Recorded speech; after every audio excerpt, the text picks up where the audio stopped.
you hear me now? Got you, mate. Got you. Nice, nice. Okay, right there. Let's check we're live, Dave. I If we've had think we are. I think confirmation. we are. I haven't had the confirmation as of yet. We did have confirmation that everything all right, boyos. I think we apologies if you just joined us. We're a little bit late today. We had a few things to kind of sort out, didn't we, Dave? Yeah, exactly. Yeah. So yeah, MRI today, results, all of that nonsense. So You're gonna be fine, mate. You're gonna do just well. But yeah, cheers if you just joined us. Hey Paula, hey Miko, hey Ramona, Tina. Just a reminder, if you have joined us, just comment, let us know if you're around. Obviously, nice to see who's on in the comments. And yeah, give us a thumbs up, a like, a little wave if you want to. Great stuff. Got some people joining now. We got Suzette, Julie, Laura, Leah, all the way from Oz. Yeah, nice to see you with us. It must all be the quite usual late suspects. where All the you are. usual suspects. All the usual suspects, yeah. Leah, thanks for staying up so late. There's great stuff. Oh, here's Dave Remington. Yeah, hoping your knee is getting better, Dave. How's Hop Along Dave getting along? Well, he's luckily he's hopped into the office today. I have hopped into the office. Yeah, my literally. first day back in the orifice, and feel pretty good. Yeah, thanks for joining us, Dave. I know you were like, no, I really want to do it, And I was like, Dave, it's okay. We'll take it turns a couple of times with me. I really appreciate you joining us today. No, I always said like bullet in the head before I missed a Tuesday tuning, and as it turns out, completely blown up knee doesn't count. It's not on the list. Yeah, no, good man. Well, hey, look, so we'll get on with it today. We've got lots to crack on with, Dave. Couldn't resist. It's gonna kill me later. Was that? Yeah, so needed to be said, mate. Needed to be said. Don't worry. I could have some comebacks on there, but I won't go that far. Yeah, the whole live will be puns. But yeah, today is all about sort of allergies. Things that because we get asked a lot of questions around allergies. What happens if I'm allergic to dairy, if I'm gluten intolerant, celiac, allergic to nuts, things like that. Also, as well, you got people who maybe struggle with asthma or hay fever. They need to take sort of certain drugs to manage that at altitude. And that leads us on to then drugs that not the dodgy kind. The altitude drugs. So we talk about things like Diamox or acetylazamide, as it's called. Although Diamox is a lot easier to say. Yeah. We don't manage I've never managed the other one. Acetylazamide. Yeah, it's a bit of a mouthful, isn't it? But we wanted to talk about that as well because we thought, well, whilst we're talking about certain things, we'll drop it in. But right, Dave, where should we start, mate? I know a bit of a mad start today, but should we start on the types of questions that crop up, or maybe I've said a few already. Where should we crack on with? I think probably the most common question we get around sort of, I suppose if we start with one of the most important, because your diet, what you eat every day to day, that fuels the body.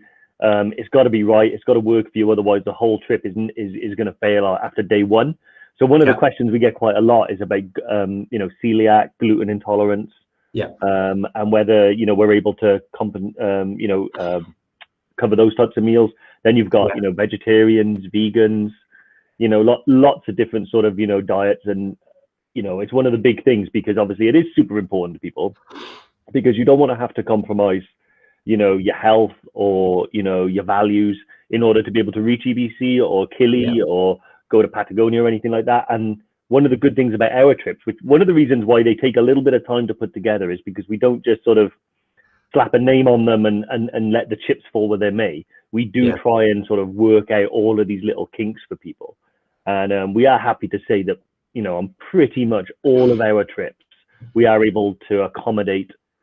In fact, I'm not aware off the top of my head any type of intolerance or choice that we can't sort of accommodate, really. And I think I'm right. No, we've had some people with some serious disabilities on the trek, and they had one person was, I think it was someone who's had autism, quite severe non-verbal autism, and they had his carers with him on the way to Everest Base Camp, and it was the same questions. What would it be like? What sort of food is available? You know, and the biggest thing we all said was that open dialogue really was that, you know, if there's anything like that that goes on, you obviously tell us, share it with us, and we can, you know, we can discuss it with the on the ground team then and say, right, okay, look, we got someone with this condition, or, you know, if it's a disability or anything, and then we can, whether that might be, you know, we had like extra porters with some people before, just to maybe carry a bit of their support equipment. You know, we've been able to accommodate that because we we certainly don't want to be the no crew. You know, we can, especially with the way it is now, it's not as remote, you know, which is in a way you could say it's a little bit of a negative thing, but I think it's not. But it's not as remote as it used to be, which is good in terms of having electricity, running water, having access to certain things quite quickly. Okay, you know, we can't get away from it. You are in a remote location. You know, it's you know, there's no Mackie D's there. There's you know, limited pharmacies. You know, it is remote, but you know, that definitely, certainly what's available already is an advantage, and we'll certainly do that when it comes to anyone that's got an issue. That does have its advantages then, because we can manage it. Like, I know we've talked about and had questions around people who've had was it a colostomy bag? You know, and people who've had that. I think someone actually climbed Everest with a colostomy bag, or no, sorry, Kilimanjaro, wasn't it, Dave? Yeah, Kilimanjaro, yeah. With that kind of issue. And you see, that wasn't on our trips, by the way. That was someone else that we read about and researched. You know, very inspirational chap. I can't remember his name, but he, you know, he knew it was going to be challenging. There's probably going to have to be some. It could take a little bit longer, or have to be some things that might be a little bit different for him. But you know what, his desire to want to get to the top of Kili, even with that kind of issue, you know, whilst trying to keep it clean and sanitized and all the stuff that goes along that. And he did it. You know, fair dues to the bloke. Well, because that was challenging, right? One of the good things about sort of the trips that we do as well, and keeping them sort of customizable, it is that, you know, when you mentioned there about it being remote, it almost, I think, as well plays into your favor if you do have an intolerance, because that means that a lot of the food is fresh. You know, it's grown locally, it's produced locally, and it's all like local vegetables and stuff like that. We always say to stay off meat in these remote locations anyway. So generally speaking, as it's a little bit different on Kilimanjaro. We can provide meat meals on Kilimanjaro just because of the way that we cook it all, you know, bring it all up. We have our own gas and everything like that, so it's all safely done. But when you're sort of trekking more like EBC, where it's sort of, rather than sort of top to bottom, where you bring everything with you, it's like you're using the local tea houses and the local support. Pretty much everything there is vegetarian as a default anyway. So you've got vegetarian covered. If you are vegan, all you have to do is let the guide know. They can make sure there's no cross-contamination and things like that. And also we always recommend that, like that fella James who went to EBC, who was he was a non-verbal autism. He was celiac. He did bring some stuff with him, which we always recommend as well. So if you know that there are some sort of like you know, dried foods that you can bring that you know you can eat in an emergency, or if there's some snacks that you can have that are not going to be able to buy locally, then bring those as well. Because you know, snacks are always on my and sweets are always on my top 10 list of things in the day pack, and yeah, it makes a big difference. I also read somewhere that Oreos might be vegan as well. Maybe one of the vegans, maybe Diane is on here and she can confirm that for me. But I was quite surprised that Oreos were vegan. But if they are, that might be an awesome little thing to bring with you as a little treat. We one thing to sort of shout out about as well is Shona, who's one of our Evertrekker veterans now. She's been to Everest Base Camp with us a couple of years ago now. I know obviously that gap year, which is, you know, the last 12 months has been a bit of a lost year as such, but she came back with us, I think it was in 2019. Shona, correct me if I'm wrong. I know time's absolutely crazy right now, but did a really good article for us, which is now on our website, which I highly recommend that you read. Lauren, if you're on the links, if you can put that link into the comments there, just for everyone to. I see Penny's back, Dave. Yeah, she hasn't seen me in a few days, so she wanted to come over and say hello, so I had to give her a little ruffle. Oh, I love her. Yeah, Penny the Everdog is she hasn't seen me in a week, so she's hello. Just amongst yourselves, guys. It's because she knows, mate, you need a big hug after your injury. That's what it is. Yeah, oh, mate, you're telling me about it. I know. Good man. Sorry, where were we? Yes, Lauren, I think she's going to be posting the when it comes to Shona in her article, she's going to be posting it in the comments now. Definitely read that. And I was almost lost then. Yeah, some of the comments coming in, they're really good. Got some really good questions as well, which are on topic. So we'll definitely take those on. Yeah. Loads of questions coming through, which is good, guys. Keep them coming as well. You know, we're usually here for about an hour, so we'll try and cover everything if we can. Diane, Diane, great to see you on.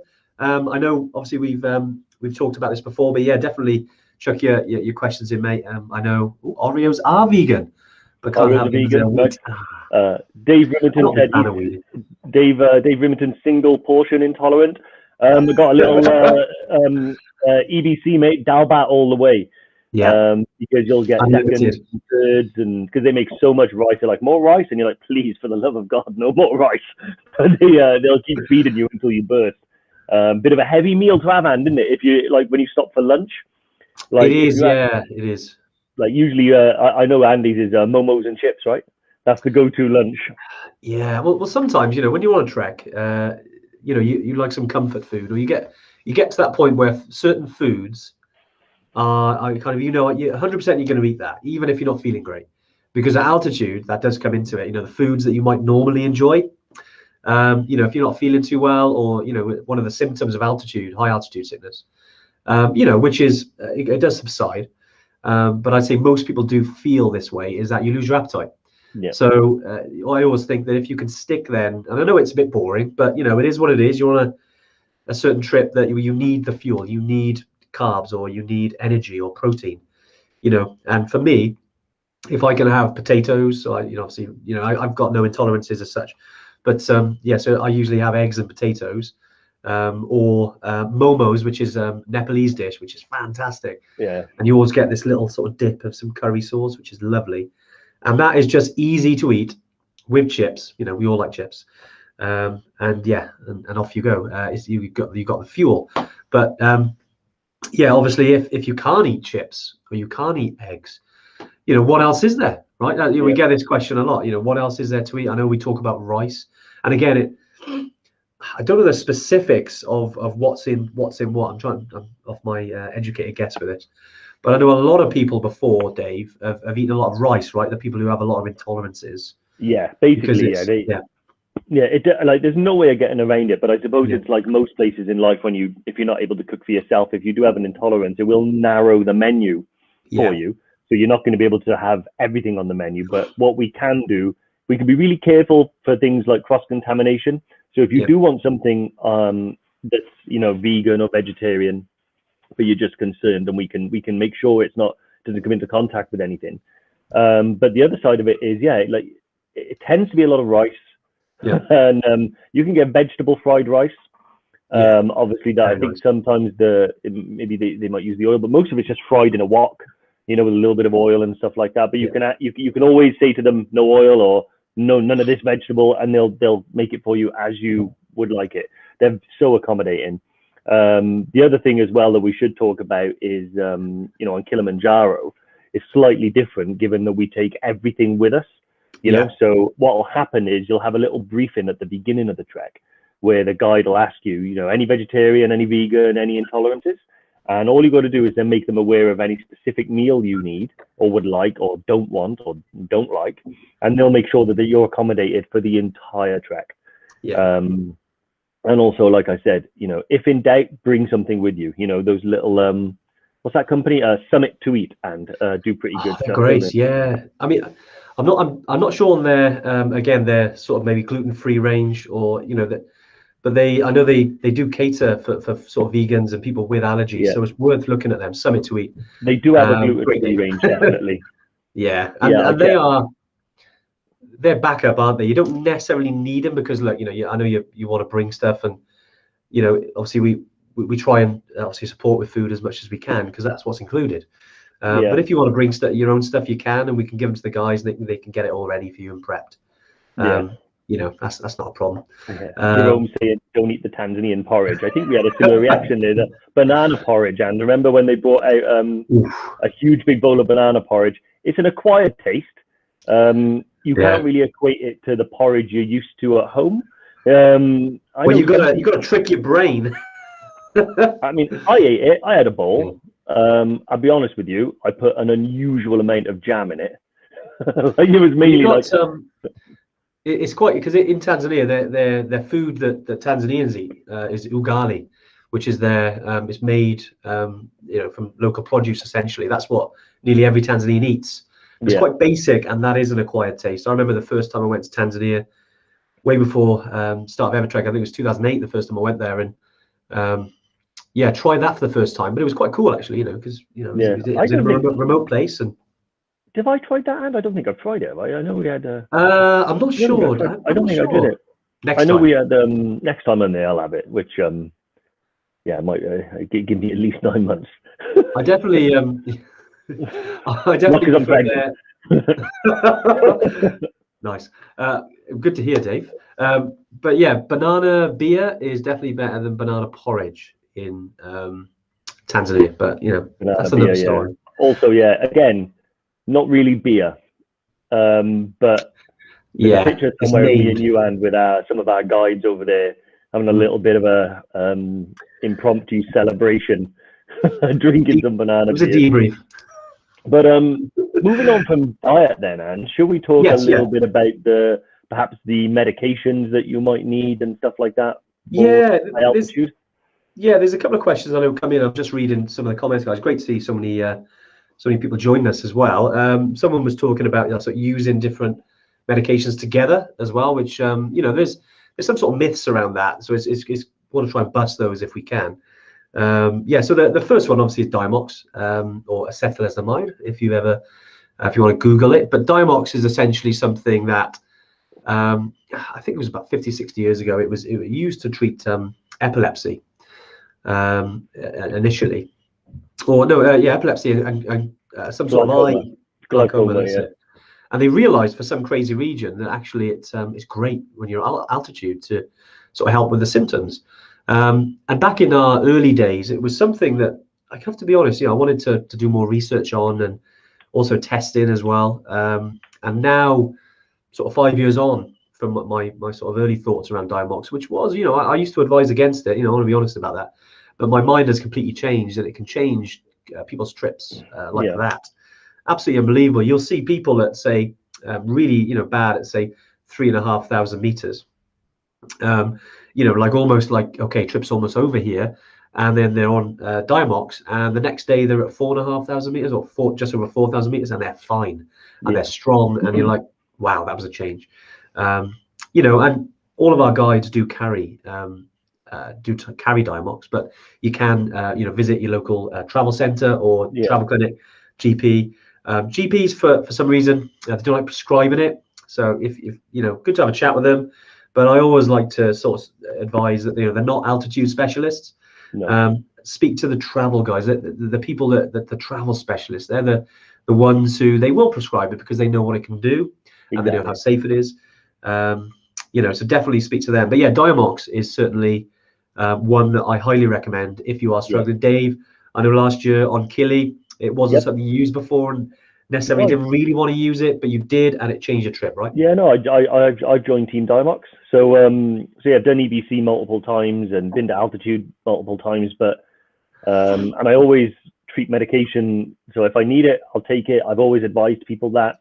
And then when it came where I had to make that decision for myself, I decided, well, I'll follow my own advice and be an adult about it. It doesn't matter about ego or anything like that. It's about enjoying the trip and getting to the top. So some people might worry about taking it because they want to do it without it, but I realized that's not the point. Like if your knee's sore, you'll take an ibuprofen. If you have a headache, you'll take a paracetamol. If you are struggling with altitude, take some Diamox. It takes the edge off. The only thing is, I think you're not supposed to take it if you have any type of something to do with sulfur. So I think any medication where the word sulfur is going to appear, then you need to avoid it. It will make you pee more. So my brief understanding of how it works is when your body's naturally acclimatizing, it takes at least a month at altitude to produce more red blood cells. That's why it takes so long to climb Everest. When we go to these trips like Kili and EBC, we're only there for a short period of time. So what the body does is it sort of cheats and it starts a natural diuretic process Yeah. And it increases the ratio of red blood cells to everything else. So you'll start peeing a lot more. And that means that all your body's doing is just transforming itself into an oxygen transporting machine and not worrying too much about everything else. That's why when you get like a little infection or a cut, it might take longer to heal at altitude. Yeah. So you'll pee a bit more naturally. When you take Diamox, it's like adding a turbocharger to that process. You know, so you'll be peeing loads more. So it is important to drink a lot of water. I have only ever had I've not only known anyone to ever have the same side effects as me, which is pins and needles and tingling. It's not like it's annoying. It's not sort of unpleasant. It's just you know, annoying because it's really specific. Like you'll get it in half your tongue. I had it, you know, or like one ear, you know, or like by this, it drives you mad. But other than that, I started feeling a little bit slow, a little bit lethargic. I noticed I was having a little bit of a headache that was making me feel a bit nauseous. And I just thought, well, I'm going to nip it in the bud. I'll just take half a Diamox twice a day. And well, I made it to the summit of Killy. I was laughing and joking on the summit and made it back down totally fine. So clearly it did a good job. Yeah, and exactly, Dave. And you know, you hit some good points there. Diamox, 100%. I mean, from our position, you know, use it. I know there's obviously some questions and comments coming there. Like I think it was where is he? Andy McNaughton Jones. Yeah, thanks for sharing us that. And your wife's a GP. Don't take it prophylactically. We have seen that from people, and we go along with that. Like you've got nowhere to go if you start taking it, and then you still get altitude issues. Then you've got nowhere to go essentially. So 100% we agree with that, and we always. I know some, because this is the flip side again. I've heard GPs say the opposite to that. So it's always like, you know, who do you listen to? Because there's obviously a lot of opinions about it. Yeah. But I think just from experience and seeing how people react to it, it's always better used. You know, if you have an altitude issues and your guide gives you say half a tablet even and makes a difference, great. You've still got somewhere to go then, because you can have a full tablet. Yeah, you can have more throughout the day, and you know, you obviously whilst your body naturally acclimatizes, because it just takes time for some people. Yeah. You know, that's altitude. It's a funny bugger, I tell you. But it's you know what? Swear then. No. Sorry, I wouldn't do that.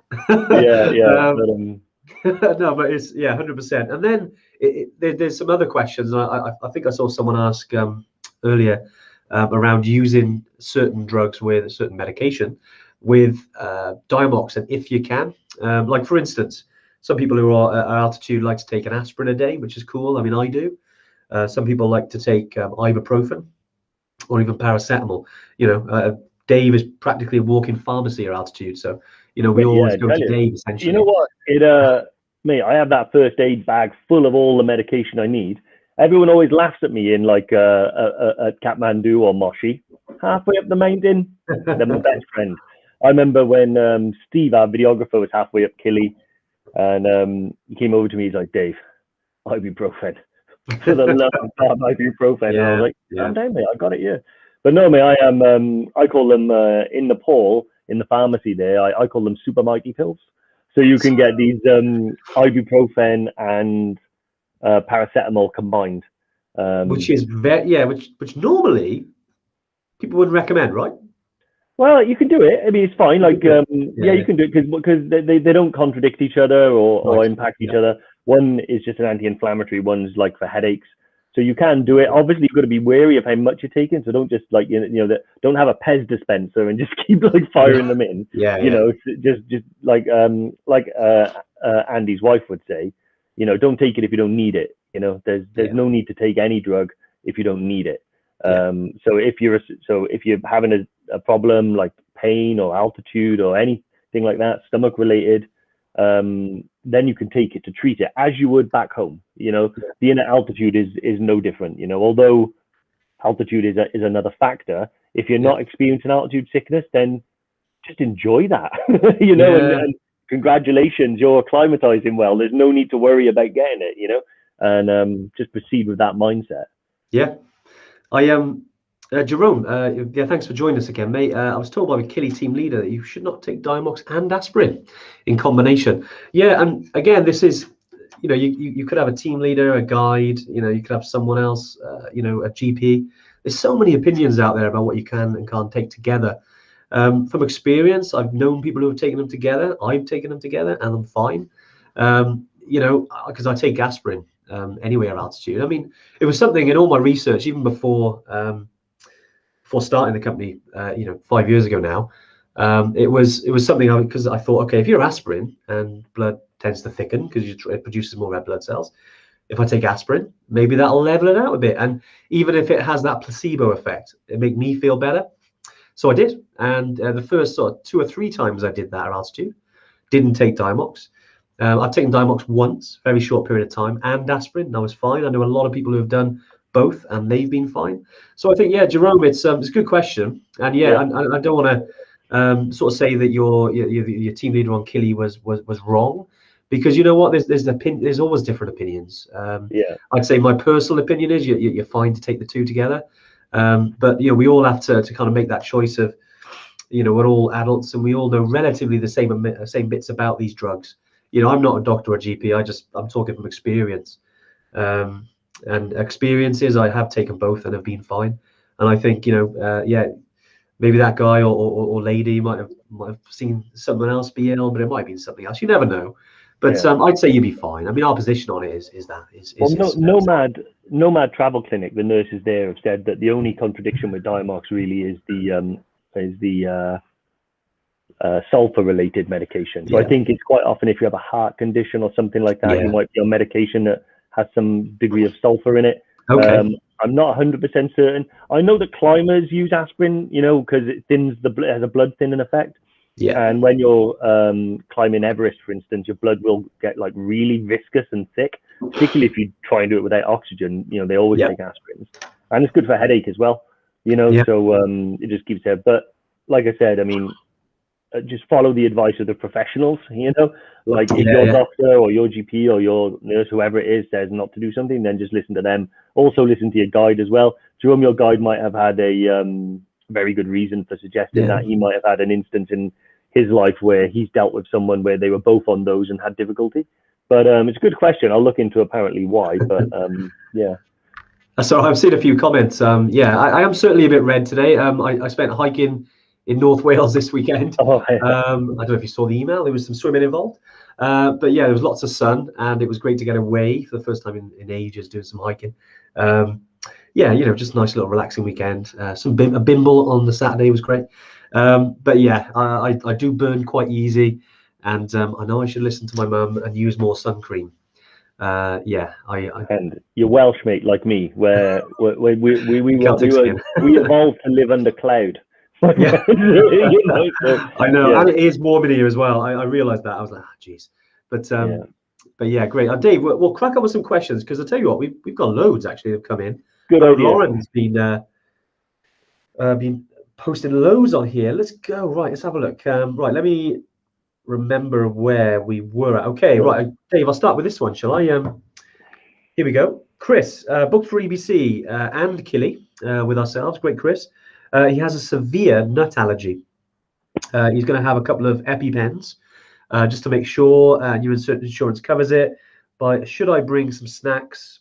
I'd like not to die if possible. Yeah. Well, hopefully we'll do that, Chris. That's always our number one bonus. To be honest, Chris, it really does help us not having to make an awkward phone call. So I think, bring some snacks.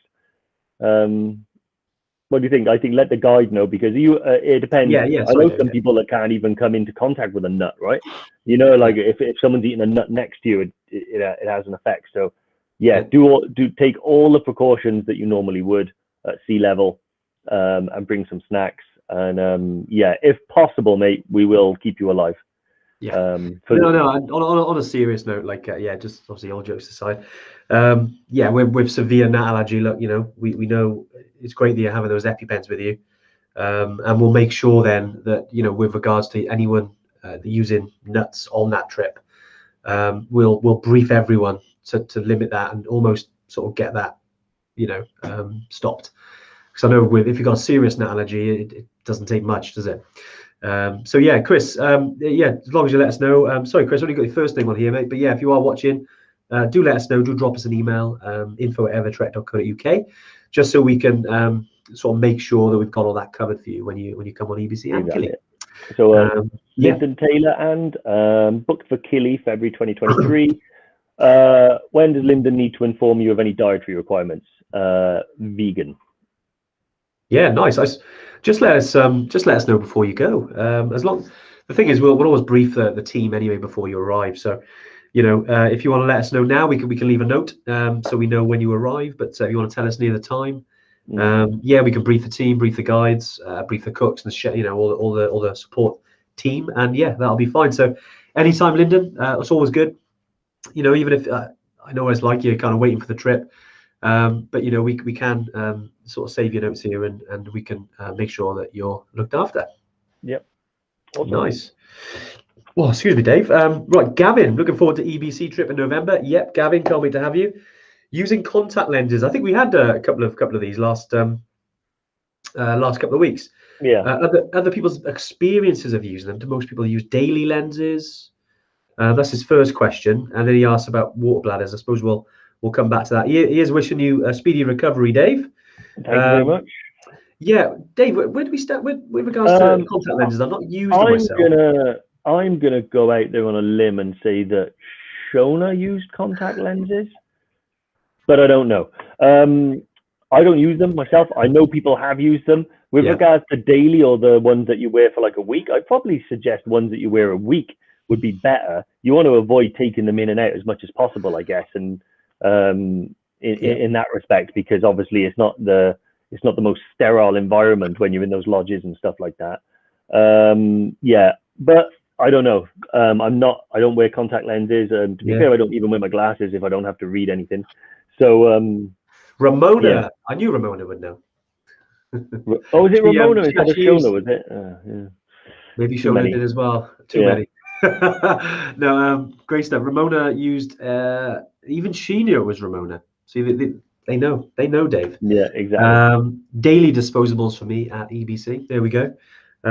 Yeah, I know I've had some comments around it before, and I think some of the guys who were in on Killy with us, Dave, when it comes to cleaning and stuff, limiting that as much as you can. But if you use disposable ones, then that's a really good idea.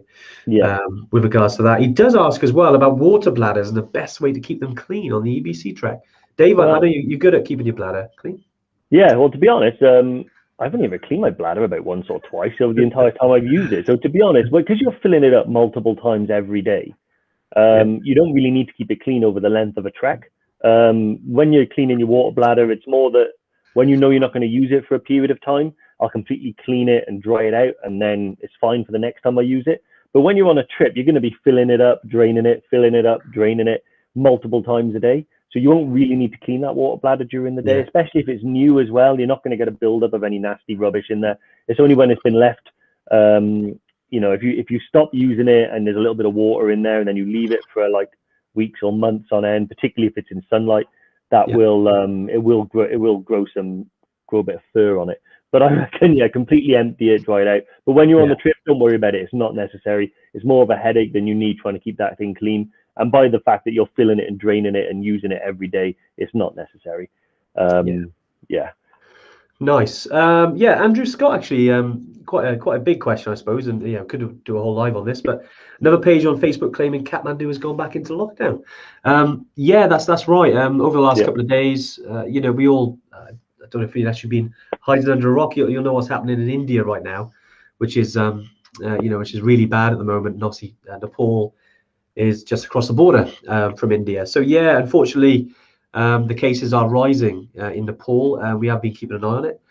Speaking to Anuj yesterday, who's our kind of ops manager in Nepal, and he's confirmed that because there's quite a lot of cases, especially with the variant from India, that Kathmandu is going to lockdown, I think on the 29th in a couple of days. It might even be already, because it's, but we're in April now. We're hopeful that obviously these lockdowns, these things get, obviously will be over by the autumn in Nepal. Talking about Nepal here. But it's certainly it's been on our radar. We've had sort of internal discussions on it, and we're keeping an eye on it. Certainly, and obviously we're wishing our team all the best out there. I mean, I don't know if you saw our we did a little post around vaccinations. Nuj had his second. All the other guides will be having their vaccinations as well. So we wish them all the best. You know, they've had it hard out there, and unfortunately at the moment there's the Everest summits are still going ahead.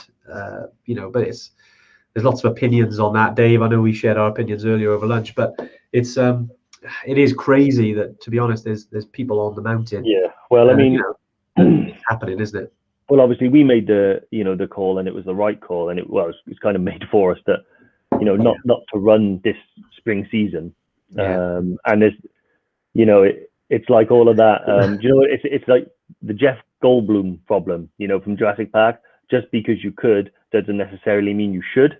And we realized that we both couldn't and shouldn't. So I think that even if it was possible, then we would have made the right call, because clearly that the world is still in flux everywhere. There's one country has a lower, another country raises, and that's the way it is over there. India is obviously in a bad situation, so we are sending our prayers and thoughts over to all the guys over there, and to everyone in India as well, and anyone that suffered from coronavirus. And I'm comfortable, and I'm glad that no ever trackers are out there at the moment. Yeah, exactly. Going through that, that helps me sleep at night. Yeah, well, I certainly think we made the right decision. I know, like Dave said, it was kind of, we didn't really have a choice, but there are companies that have found a way to get out there, but and are out there right now into more climbing Everest, in terms of trekking. Some of the local operators have been running, and it's unfortunately there's this coronavirus Everest base camp right now. We can't hide that. And that's, altitude's not good. So, we do wish all the people the best out there. Exactly. And who knows, it might be over the next week. Who knows if they'll curtail that, because of the situation again in India. But I suppose you don't want to go into it too much today. But all we can say is we wish everyone the best over there. We're in direct communication with the team, and we're sure they'll be fine. But unfortunately, these lockdowns, Bri, I know you're on here as well, mate. Yeah, get over there. One of the lockdowns in Kathmandu in March. You didn't mind it a lot. But definitely. Right. I think they drained the bar, didn't they? I think they did drain the bar. Yes, like a good old Evertrekker should. But that's good. Moving on. Question from Neil Giles is his question is regarding Everest Base Camp Trek. How many are there in a group? So a group, probably 12-ish is the most accurate number I can give you. We don't like to be too strict one way or another. So if a group is maxed out at 12, and then you ring me and you say, Dave, my partner really wants to come with me, I'm not going to say no, 12. So 12-ish. What we have having to do because of again the situation with rescheduling everyone's trips is some dates. We are so popular, we might have like 25 people on there. What we've decided to do is run 2 parallel groups. So you'll each have your own core members, which will be 12-ish, your own guide, your own porters. It just so happens you go into the same place at the same time as with other Evertrekkers and other trekkers from around the world as well. So about 12-ish per group, but you may see another group of Evertrekkers sort of just slightly over the way. But nice. That was from Neil, and there's another one from Neil. What's the weather like in EBC in late October? Surprisingly warm. I mean, during the day, you're talking shorts and t-shirt weather. And this is the Khumbu. This is Everest Base Camp. We always say plan for 4 seasons, because you might get some rain lower down in October. You might not. I know we have on some treks, we haven't on others. But then as you get higher, we'll get colder, and the shorts and t-shirt will get replaced by trekking trousers. Maybe a jumper or two. And certainly when you're above 5,000 meters, then when you're near Everest Base Camp, you might have your down jacket on, woolly hat, your gloves, maybe even thermals on, depending on how you like with if you prefer, if you run hot like Dave, he doesn't really need to put all those layers on. And sometimes like me, I prefer an extra layer or down jacket, and that works for me. But Neil, so I'd say temperature wise, October, you can get below 0, especially at Everest Base Camp, sometimes down to -10 at night. When once you're at certain, I'd say 3,500, 4,000 meters over, once the sun sets, it does get quite cold. But yeah, good idea then just to chuck the the down jacket on. Even at night, we've seen people wear some of those sort of thermal sort of slippers, like down slippers. I've never worn them myself. They do look cozy, I've got to be honest. My dad's got a pair, but has he? They just, it's fine if you like. I prefer to like just put some sliders on, man, and get some air to those feet. But yeah, and warm them up next to the stove in the middle of the room, I think. But yeah, they do look comfy, to be fair. I tell you, another food question, Andy McCall Jones. Low carb / keto would be an option on Kili. You know what? Probably yes. Generally speaking, so in a normal standard, like no dietary requirements, you know, it's more of a balanced meal. So there's probably almost like 50-50, you know, carbs and meat. If you're already keto, I wouldn't fancy transitioning and going keto just on the hill. If you're already keto, low carb, and you're already functioning well and exercising and feeling the power, then, you know, certainly, you know, there's definitely meat available, like lots of chicken and stuff like that. So in fact, pretty much only chicken. So as long as you don't mind eating just chicken for like 8 days, then you'll be fine. But I suppose you could bring maybe some beef jerky or something like that from home, just to supplement your diet and stuff like that. But yes, it would be possible. Yeah, it would be. As long, like I said, as long as you don't get bored of chicken. yeah, we have socks and sliders. that's definitely sliders, mate, all the way. I am socks and sliders, man, every day. Not for me. But no, it's all good, Dave. I'll let you wear them. But yeah, what was I going to say then? It was I think it was around Leah. I prefer a bimble to tramping. We have the bimbling Yeti in the other room who loves a bimble. And yeah, definitely her motto is it, a bimble is better than a bash. Is certainly one. And yeah, you Googled bimble. So what does it mean to amble without real aim, yet in a friendly and harmless manner? I like that. Yeah. I think if I was ever going to buy a present for Fee, it'd be that on a little plaque somewhere, you know. I think that'd be quite nice. And when it comes to a bash, I think that's not a party. I think she'd prefer a party over a bimble. Brilliant. Right, Dave. Yeah, we still got some heaps of questions to go. What have we got here? So yeah, you got Ramona. I'm going to throw this one in there for the ladies. Remeds. Is it advised to stop taking the combined oral contraceptive pill before trekking at altitude? It can be a higher risk of thrombosis. Yeah, good question.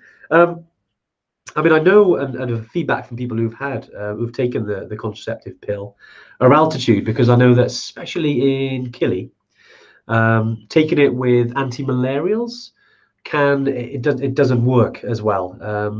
So just something I've heard on the grapevine. Which one doesn't work as well? The malarials or the pregnancy one? The pregnancy. Okay, so just be careful in the tent then, I guess. Yeah.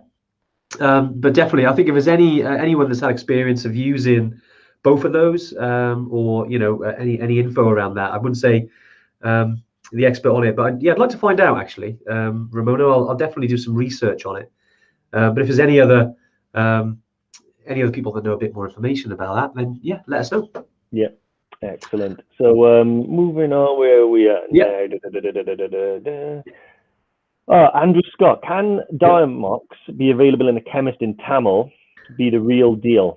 Chemists over here seem to have everything, but is everything? Chemists over there seem to have everything, but everything is safe. Okay, so to be honest, it probably is the real deal. I think that you know, that it's not going to be like fake Diamox or anything. I've seen it over there. I've not bought any from there because the guides always have it, so you know it's safe. Or I bring my own. My only question would be not so much whether it was the real deal or not, but is it in date? You know, like what's the dosage on it? The language on the packet might, you know, it might be a different dose or something like that. So I honestly think there's no need to buy any locally. If you need it, your guide will have it, and your guide will be, or even if you really wanted to buy some, you could go to your guide and they will be able to get you legitimate, healthy, correct stuff, you know, and you wouldn't have to even take the punt. So my advice is don't buy anything really over there that's unnecessary, like Diamox or something like that, when we can get it for you. You know, but there are lots of other stuff. Like the chemist can be really good. Like I actually needed antibiotics. I picked up a parasite once and was able to get antibiotics like super quick over there. You well, didn't really know what it was, right? But it works. Yeah, I had no idea what it was. Literally, I spoke to a doctor, and they told me what one to get, and just said you could get it locally at a chemist. So I just sent my dad out with a list, and it came back, and it was about 4 different pills, all different colors, but I was assured they were the same. But by that point, I'll be honest with you, I was panicking a little bit because I had to get a flight in 24 hours, and I was in no fit state. So yeah, but they worked. Yeah, it's fine. But that was a case of dire need. Something like Diamox, I would just get it from my guide. Yeah, 100%, exactly. I mean, I know some people like to sort of keep their own. So if you wanted to get any before, just in case, but they are quite pricey. But don't forget, if you if you are visiting Nomad health clinics, you do get some discount on the medication. Yeah. Just mention Evertrek. They should be able to give you some. I think it's about 10% discount on the medication, and then you get a free consultation as well if you do purchase any medication after that consultation. So yeah, just let you know about if you go in to see any health clinics. Nomad are really good. You should be able to. There's more information on the website. Yeah, definitely check that out. So Jerome has asked again around, does drinking 3 or 4 liters a day affect your daily allowance, any medication? I presume what you mean is that if there's any, sorry Jerome, it's the way I'm reading it. If there's any medication like Diamox, then you've got to kind of drink more. Is that how you're saying it? Because yeah, I think something I've noticed, and Dave mentioned before, that yeah, if you're taking Diamox, it is a diuretic. It does make you wee more. So you do need to drink, another liter of water, essentially. Or, so someone once said that when you're out there, and don't want to go into too much detail on live, but in terms of the color of your wee, if it's clear, then you're hydrated. If it's not, then you need to drink more water, and use that as a gauge. But generally, if you don't need to get too scientific about it, just stick to 4 or 5 liters of water a day. Obviously, if it's warm, you're sweating, maybe drink a little bit more, and that does help you acclimatize. I'd say 9 times out of 10, any altitude issues I've ever seen are because they haven't drunk enough water. Yeah. So if you can just get that right, and drink enough water, then you're not leaving it to all potentially all the other stuff. You might have dodgy belly, or you just, so some people missing home, or you maybe some people have twisted an ankle, but 9 times out of 10 is hydration. Yeah. So yeah, it's so important. I hate to drum on about it, and I've talked about it so many times over the last few years. Hydration. It's one of the most important things, isn't it? And it's like you said, 9 times out of 10, 10 times out of 10, if someone's suffering altitude sickness, the first thing the guide will ask is how much have they drunk? Yeah. And it's not that difficult really when you think about it. Like, 3 to 4 is a minimum. I tend to do 4 to 5 because I run hot, which means I sweat a lot. But cups of tea, they count. 3 liters in your bladder, make sure that's empty by the time you arrive. That's and a few cups of tea, that's pretty much 3.5, 4 liters right there. So nice and easy. I think Mark Beecroft, if it looks like Lucozade, get some water on board. Yeah, definitely. If it looks like Lucozade, we're having a word.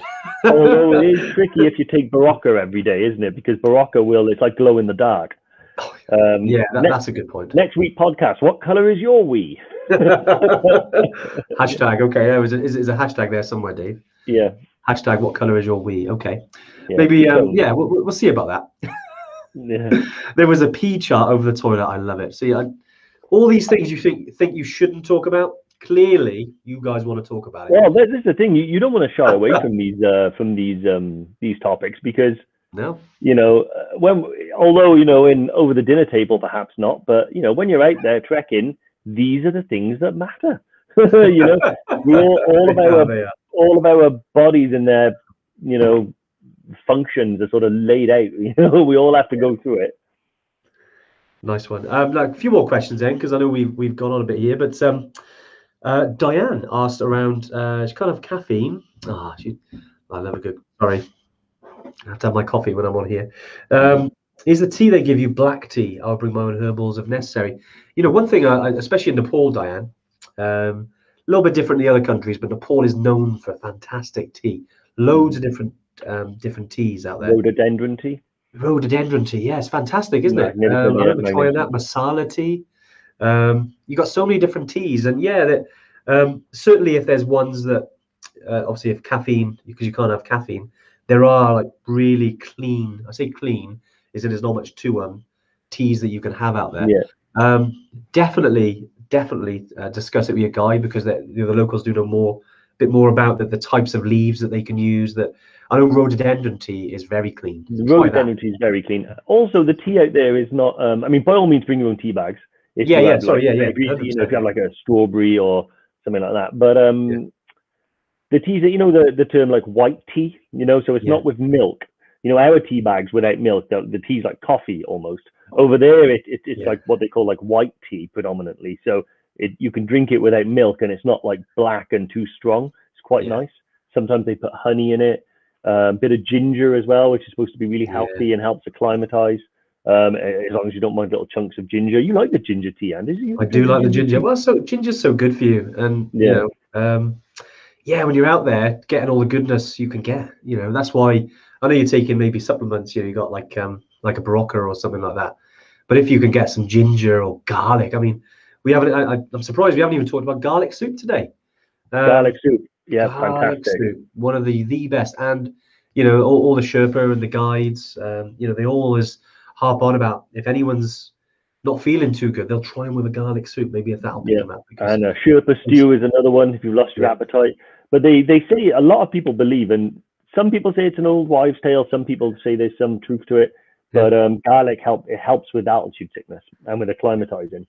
Exactly. So I remember when I first went with EBC with my friend Billy, and he was suffering some altitude sickness problems. And one of the porters came up with a little plastic baggie with like 4 or 5 cloves of garlic in it, and told him to keep it in his pocket next to his heart. And honestly, for about 6 days straight, Billy trekked with garlic on him. He reeked, because they were the most terrible cloves ever. But you know what? I think he took them home with him and was like, got my garlic with me, So it was brilliant. You should get them framed, man. This is the reason I got to Everest Base Camp, these damn garlic. Yeah, exactly. Brilliant. Right, Dave, any others, mate, before we kind of sign off? I know it's been great that we covered loads today. It's brilliant today, guys. Yeah, it's one of those where I think we can talk about this type of thing. There's so much more, but it's really good just to clarify, obviously, that if you do have a dietary requirement or intolerance for one thing or another, or made a choice about what food you eat, pretty much you can be accommodated. Just give us a little bit of forewarning, and we can make sure that you're okay. Nice, Dave. Okay, great stuff. Thanks for joining us, guys. And any questions we haven't quite got through, we'll go back through and see if we can pick them up. We'll obviously catch you next week. As Dave said, just kind of sort of summary, really, summarize, is that if there's anything that's kind of like any dietary intolerance, just let us know. Drop us an email, info@evertrek.co.uk, or drop us a little message on the chat on our website. And we can sort of work that out for you, whatever it is, and we'll do our utmost best to get you to where you want to get to, whatever challenge you're going through. Just let us know, and that's what we're here for, to help you get from where you are now, which is wanting to go on adventures, we're wanting to go to Everest Base Camp or Kili or Machu Picchu or Aconcagua, wherever you want to go. That's what we're here for, to help you on the journey. Right, guys, but we'll see you next week. See you guys. Bye. Bye. Nice, Dave. Coffee? Why not?